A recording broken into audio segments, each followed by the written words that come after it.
Assalamualaikum warahmatullahi wabarakatuh. Bersama saya Fatima Auliata Wulo kelas 12 MIA 1. Pada kesempatan kali ini, saya akan membahas mengenai sifat koligatif larutan. Sebelum kita masuk ke materi, kita harus ketahui terlebih dahulu apa sebenarnya yang dimaksud dengan sifat koligatif larutan.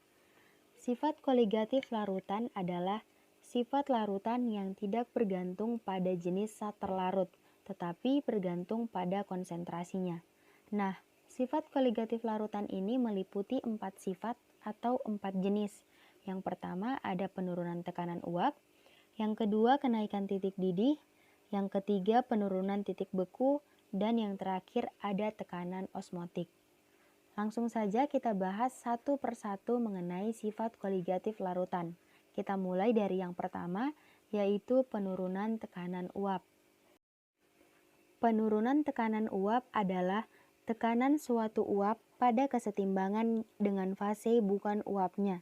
Semua zat padat dan cair memiliki kecenderungan untuk menguap menjadi suatu bentuk gas, dan semua gas memiliki suatu kecenderungan untuk mengembun kembali. Contoh penerapan penurunan tekanan uap dalam kehidupan sehari-hari yang pertama, penaburan garam seperti CaCl untuk mencairkan salju di jalan raya. Yang kedua, kadar garam di laut mati. Yang ketiga, kolam apung. Selanjutnya, pengaruh konsentrasi terlarut terhadap penurunan tekanan uap dapat dijelaskan dengan hukum Raoult, di mana tekanan uap larutan sama dengan fraksi mol pelarut dikali tekanan uap pelarut murni. Kemudian, karena fraksi mol sama dengan mol pelarut dibagi mol total, yaitu mol pelarut ditambah mol zat terlarut, maka persamaan ini dapat kita turunkan menjadi tekanan uap larutan sama dengan mol pelarut dibagi mol total, yaitu mol zat terlarut ditambah mol pelarut dikali tekanan uap pelarut murni.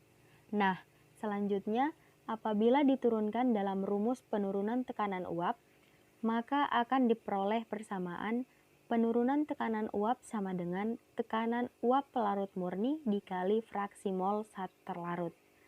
Kemudian, karena fraksi mol zat terlarut sama dengan mol zat terlarut dibagi mol total, maka persamaan ini dapat kita turunkan menjadi penurunan tekanan uap sama dengan tekanan uap pelarut murni dikali mol zat terlarut dibagi mol total, yaitu mol zat terlarut ditambah mol pelarut. Nah, persamaan ini berlaku untuk larutan non-elektrolit seperti larutan gula dan larutan urea. Selanjutnya, untuk menghitung penurunan tekanan uap larutan elektrolit, kita harus melibatkan faktor Van Hoff yang dilambangkan dengan I, di mana faktor Van Hoff sama dengan I ditambah alfa dikali N-1, dengan N adalah jumlah ion yang dihasilkan dan alfa adalah derajat ionisasi. Nah, faktor Van Hoff ini kita kalikan dengan mol zat terlarutnya, sehingga persamaan tekanan uap larutan untuk larutan elektrolit adalah tekanan uap larutan sama dengan mol pelarut dibagi mol total, yaitu mol zat terlarut yang dikalikan dengan faktor Van Hoff-nya ditambah mol pelarut, kemudian dikalikan dengan tekanan uap pelarut murni. Selanjutnya persamaan untuk penurunan tekanan uapnya adalah penurunan tekanan uap sama dengan tekanan uap pelarut murni dikali mol zat terlarut dikali faktor Van Hoff-nya dibagi dengan mol total, yaitu mol zat terlarut dikali faktor Van Hoff-nya ditambah dengan mol pelarut. Selanjutnya kita masuk ke sifat koligatif yang kedua, yaitu kenaikan titik didih. Kenaikan titik didih adalah fenomena yang terjadi untuk semua zat terlarut dalam semua larutan, bahkan dalam larutan ideal, dan tidak bergantung pada interaksi zat terlarut pelarut tertentu. Contoh penerapan kenaikan titik didih dalam kehidupan sehari-hari, yang pertama ada apabila kita memanaskan air di dataran rendah seperti pantai, maka air akan mendidih pada suhu 100 derajat Celcius. Yang kedua, penambahan garam saat memasak makanan. Dan yang ketiga ada destilasi. Titik didih di larutan dapat kita tentukan dengan menghitung kenaikan titik didih atau delta TB larutannya, di mana untuk larutan non-elektrolit, kenaikan titik didih atau delta TB dapat dihitung dengan menggunakan persamaan kenaikan titik didih sama dengan tetapan kenaikan titik didih molal yang dilambangkan dengan Kb dikali dengan molalitas larutannya. Selanjutnya, karena molalitas sama dengan massa zat terlarut dibagi massa molekul relatifnya dikali 1000 dibagi massa pelarut dalam satuan gram, maka persamaan ini dapat kita turunkan menjadi kenaikan titik didih atau delta TB sama dengan tetapan kenaikan titik didih molal dikali massa zat terlarut dibagi massa molekul relatifnya dikali 1000 dibagi massa pelarut dalam satuan gram. Selanjutnya untuk larutan elektrolit, baik elektrolit kuat maupun elektrolit lemah, penentuan kenaikan titik didih harus melibatkan faktor Van Hoff, di mana kenaikan titik didih atau delta TB sama dengan tetapan kenaikan titik didih molal dikali massa zat terlarut dibagi massa molekul relatifnya dikali 1000 dibagi massa pelarut dalam satuan gram dikali faktor Van Hoff-nya. Nah, setelah menghitung kenaikan titik didih atau delta TB, kita dapat menentukan titik didih larutannya. Diingat bahwa kenaikan titik didih sama dengan titik didih larutan dikurangi titik didih pelarut murni. Sehingga jika kita pindah ruaskan, titik didih larutan atau delta TB sama dengan kenaikan titik didihnya ditambah titik didih pelarut. Sekarang kita masuk ke contoh soal. Sebanyak 36 gram glukosa dengan rumus molekul C6H12O6 dilarutkan dalam 250 gram air. Bila tetapan kenaikan titik didih molal atau Kb-nya adalah 0,52 derajat Celcius per molal, tentukan titik didih larutannya. Nah, untuk menentukan titik didih larutan, kita perlu menghitung kenaikan titik didih atau delta TB larutannya terlebih dahulu, di mana untuk soal ini pelarutnya adalah air dan zat terlarutnya adalah glukosa yang merupakan zat non-elektrolit. Sehingga kenaikan titik didih larutannya kita tentukan dengan persamaan kenaikan titik didih atau delta TB sama dengan tetapan kenaikan titik didih molal atau Kb dikali massa zat terlarut dibagi massa molekul relatif atau MR-nya dikali 1000 dibagi massa pelarut dalam satuan gram. Nah, langsung saja kita substitusikan semua data yang sudah ada di soal, sehingga delta TB atau kenaikan titik didihnya sama dengan 0,52 derajat Celcius per molal dikali 36 gram dibagi 180 gram per mol dikali 100 dibagi 250 kg pangkat min 1. Sehingga delta TB sama dengan 0,52 derajat Celcius per molal dikali 0,8 molal. Hasilnya adalah 0,416 derajat Celcius.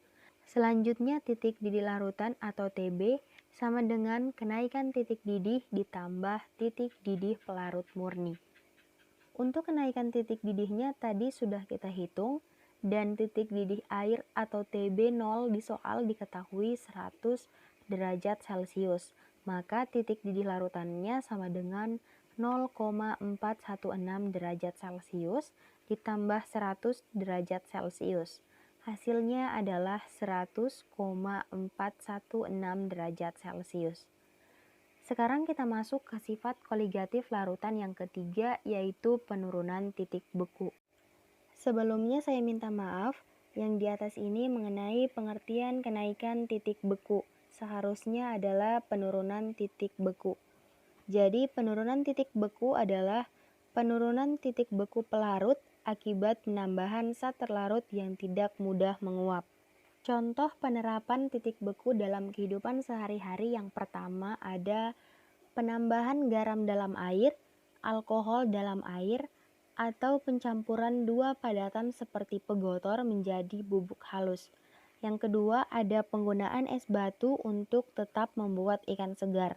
Dan yang ketiga ada anti beku pada radiator mobil. Titik beku suatu larutan dapat ditentukan dengan menghitung penurunan titik beku atau delta TF larutannya, di mana untuk larutan non-elektrolit, penurunan titik beku atau delta TF dapat kita hitung menggunakan persamaan penurunan titik beku sama dengan tetapan penurunan titik beku molal yang dilambangkan dengan Kf dikali dengan molalitas larutannya. Selanjutnya, karena molalitas sama dengan massa zat terlarut dibagi massa molekul relatif atau MR-nya dikali 1000 dibagi massa pelarut dalam satuan gram, maka persamaan ini dapat kita turunkan menjadi penurunan titik beku sama dengan tetapan penurunan titik beku molal dikali massa zat terlarut dibagi massa molekul relatifnya dikali 1000 dibagi massa pelarut dalam satuan gram.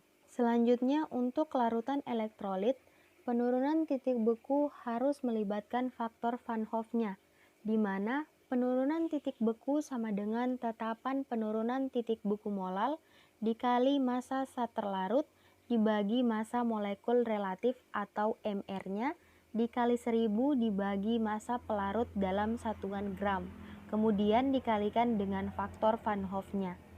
Nah, setelah kita menghitung penurunan titik beku atau delta TF-nya, kita kemudian dapat menentukan titik beku larutannya.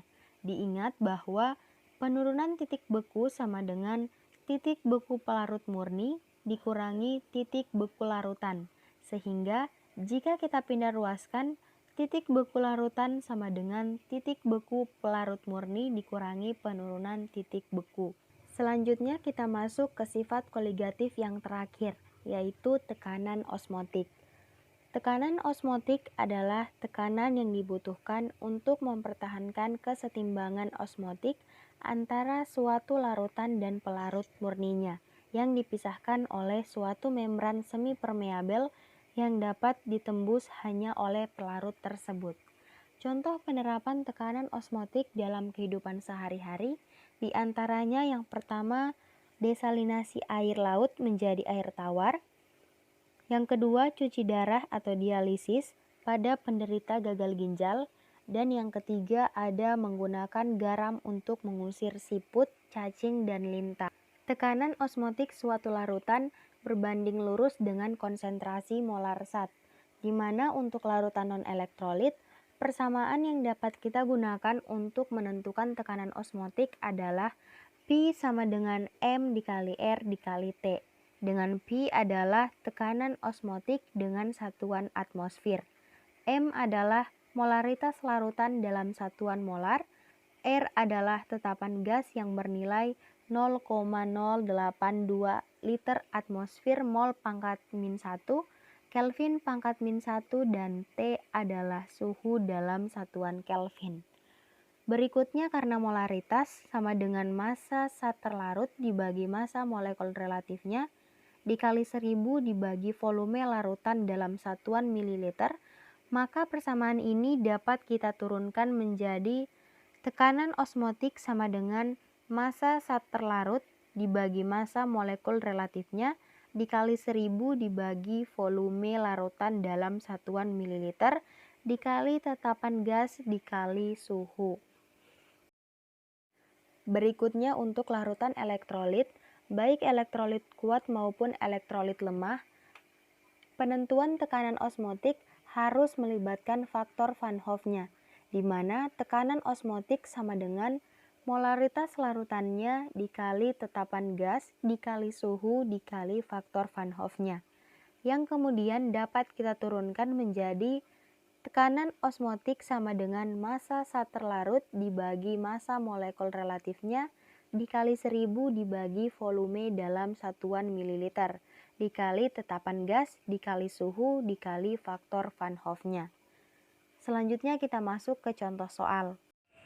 Sebanyak 17,1 gram gula tebu dengan rumus molekul C12H22O11 dilarutkan dalam air sehingga volumenya menjadi 500 ml.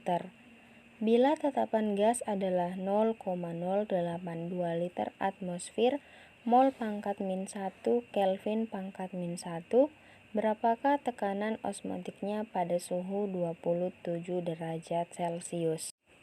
Nah, untuk soal ini, pelarutnya adalah air dan zat terlarutnya adalah gula tebu yang merupakan zat non-elektrolit. Sehingga persamaan tekanan osmotik yang kita gunakan adalah tekanan osmotik sama dengan massa zat terlarut dibagi massa molekul relatifnya dikali 1000 dibagi volume larutan dalam satuan mililiter dikali tetapan gas dikali suhu. Nah, untuk suhunya di soal diketahui dalam satuan derajat Celcius, maka perlu kita konversi terlebih dahulu ke satuan Kelvin, sehingga suhunya sama dengan 27 derajat Celcius ditambah 273 Kelvin, hasilnya adalah 300 Kelvin. Nah, untuk data yang lain, semuanya sudah diketahui di soal, maka langsung saja kita substitusikan, sehingga tekanan osmotik sama dengan 17,1 gram dibagi 342 gram per mol dikali 1000 dibagi 500 liter pangkat min 1 dikali 0,082 liter atmosfer mol pangkat min 1 Kelvin pangkat min 1 dikali 300 Kelvin, hasilnya adalah 2,46 atmosfer. Demikian video kali ini, semoga bermanfaat. Saya akhiri, wassalamualaikum warahmatullahi wabarakatuh.